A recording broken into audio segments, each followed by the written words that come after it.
بسم اللہ الرحمن الرحیم۔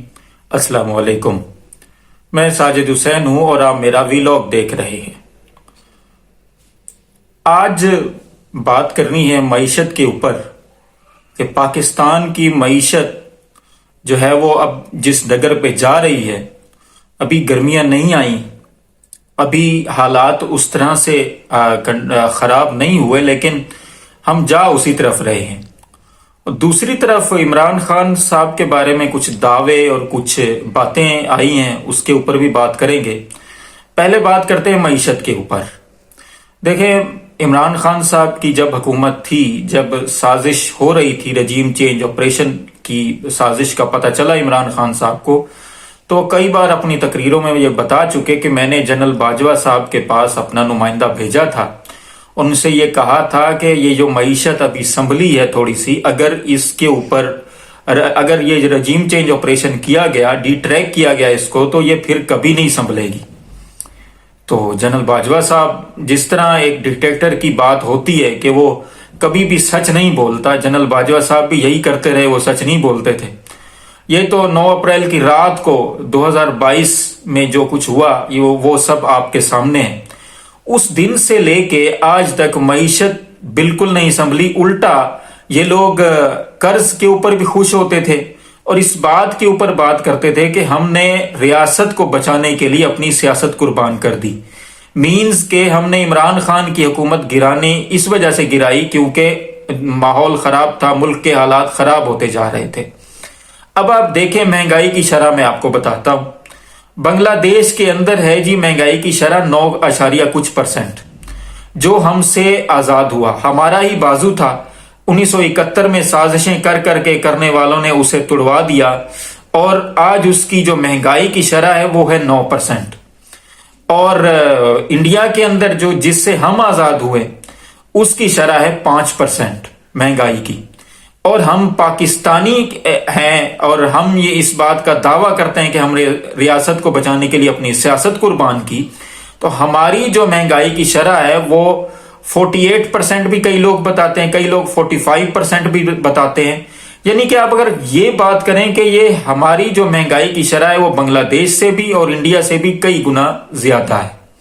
تو ہم بات کرتے ہیں ہم نے سیاست کی قربانی دی ریاست کو بچانے کے لیے۔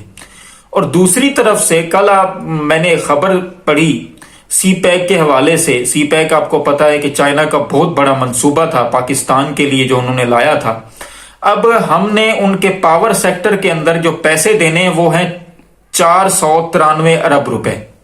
493 ارب روپے ہم نے ان کے دینے ہیں، اور ہم نے ان کے جو سالانہ بجٹ کے اندر ہم نے جو پیسے رکھے ہیں وہ 48 ارب روپے، اور کہاں 493 ارب روپے اور کہاں 48 ارب روپے۔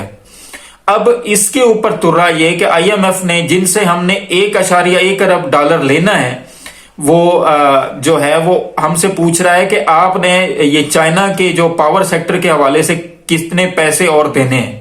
تو ہم نے ان کو چٹا جواب دے دیا کہ ہم نے ان کو پیسے نہیں دینے، یعنی چائنا کو پیسے نہیں دینے، آئی ایم ایف کو ہم نے یہ بتا دیا ہوا ہے۔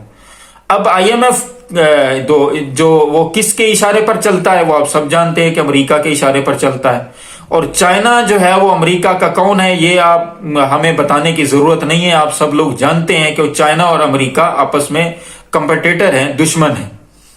امریکہ کے خلاف، چائنا کے خلاف اور رشیا کے خلاف ہی ہمارا رجیم چینج آپریشن ہوا تھا۔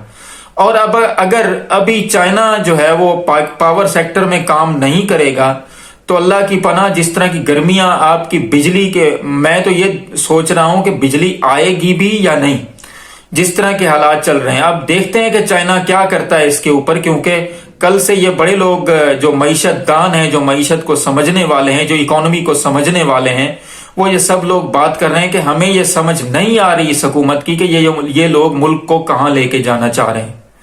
اب یہ تو ہو گئی معیشت کی بات۔ دوسری طرف عمران خان کے اوپر یہ بات ہو رہی ہے کہ عمران خان نے کہ جو روزانہ کا جیل میں جو اس کے اوپر خرچہ ہو رہا ہے حکومت پاکستان کا، وہ ہو رہا ہے جی 1 کروڑ روپیہ۔ اب یہ خرچہ 1 کروڑ روپیہ کس کا ہو رہا ہے؟ حکومت کا ہو بھی رہا ہے، کتنا 1 کروڑ ہو بھی رہا ہے یا نہیں؟ آپ یہ دیکھ لیں کہ انہوں نے دعویٰ کیا کہ جی عمران خان کے قبضے میں جیل کے 8 کمرے ہیں۔ اب 8 کمرے اور 8 سیل آپ یہ دیکھ لیں، 8 سیل بھی نہیں ہے، وہ 3-4 سیل ہیں جس میں عمران خان نے اپنی ایکسرسائز کا جو سامان بھی رکھا ہوا ہے اور کھانے پینے کا جو اس کو جو کوک ہے اس کو جو ایک مشقت ہی دیا ہوا ہے کھانا بنانے کے لیے، اس کا سامان بھی رکھا ہوا ہے، اور یہ ساری چیزیں عمران خان پے کرتا ہے. یعنی کہ اس کا جو وکیل ہے عمران خان صاحب کا، حیدر پنجوتا غالباً اس کا نام ہے، اس نے رسیدیں بھی دکھا دی ہیں کہ میں نے کب کب اڈیالہ جیل کے حکام کو پیسے پے کیے ہیں عمران خان کے لیے. اور دوسری طرف خواجہ آصف صاحب، جو میں جن کو سیالکوٹ کا میراثی کہتا ہوں اور وہ آج کل ہمارے وزیر دفاع ہیں، وہ کہتے ہیں عمران خان صاحب جیل میں اس طرح رہ رہے ہیں جن کا ان کی نانی کا گھر. سوچنے والی بات ہے. یہ وہ کہہ رہا ہے خواجہ آصف، جس کا اپنا لیڈر جو ہے وہ جیل میں اس طرح رہتا تھا. اب اگر عمران خان کی نانی کا گھر ہے جیل کے اندر، کیونکہ وہ ان سے کوئی ڈیل نہیں مانگ رہا، ان سے کوئی بات نہیں کر رہا، نہ ان کی پلیٹلیٹس کم ہو رہے ہیں، نہ کوئی چمچے شمچے کم ہو رہے اس کے، نہ ہی اس کا کوئی گردہ خراب ہے، نہ دل خراب ہے، تو یہ اب عمران خان ان کے اصحاب پر سوار ہے اور یہ کہتے ہیں کہ یہ عمران خان جیل میں اس طرح رہ رہا ہے جس طرح اس کی نانی کا گھر ہو. اب میں ان سے سوال پوچھتا ہوں خواجہ آصف صاحب رنگ باز سے، میں یہ کہتا ہوں کہ آپ کا لیڈر نواز شریف اور آپ کی لیڈرن مریم نواز صاحبہ جب وہ جیل میں رہتی تھی تو وہ تو میرا خیال ہے پھر وہ چاچے شریف نے گھر ان کو بنوا کے دیا تھا، اس وجہ سے جیل میں رہتے تھے. بات کرتے ہوئے ان لوگوں کو تھوڑی سی شرم حیا نہیں ہے؟ کوئی شرم ہوتی ہے، کوئی حیا ہوتی ہے. اور ویسے یہ الفاظ بھی میں جو لے رہا ہوں یہ بھی خواجہ آصف صاحب نے پی ٹی آئی کے لیے کہے تھے اور آج ان کے اوپر بڑے فٹ آ رہے ہیں. اور دوسری طرف عمران خان صاحب جب حکومت میں آئے تھے تو عمران خان صاحب نے انڈے اور مرغیوں کا ایک بزنس سب کو شروع کروا کے دیا تھا. ان کا ایک آئیڈیا تھا کہ جی انڈے اور مرغی جو ہے وہ ان کا بزنس شروع کیا جائے، اور مریم اورنگزیب اور یہ عظما بخاری صاحبہ اور باقی پی ایم ایل این کے لیڈر جو اپنے آپ کو کہتے ہیں وہ عمران خان کا مذاق اڑاتے تھے کہ اب یہ لنگر خانے کھولے گا، یہ انڈے اور مرغیاں دے گا، سب کو بھینس اور ان کے بچے دے گا، اس طرح کی بات کیا کرتے تھے. اب آج عظما بخاری صاحب کا بیان میری نظر سے گزرا، وہ کہہ رہی ہیں کہ جی ہم جی ڈی پی کمائیں گے کیکڑے بیچ کر.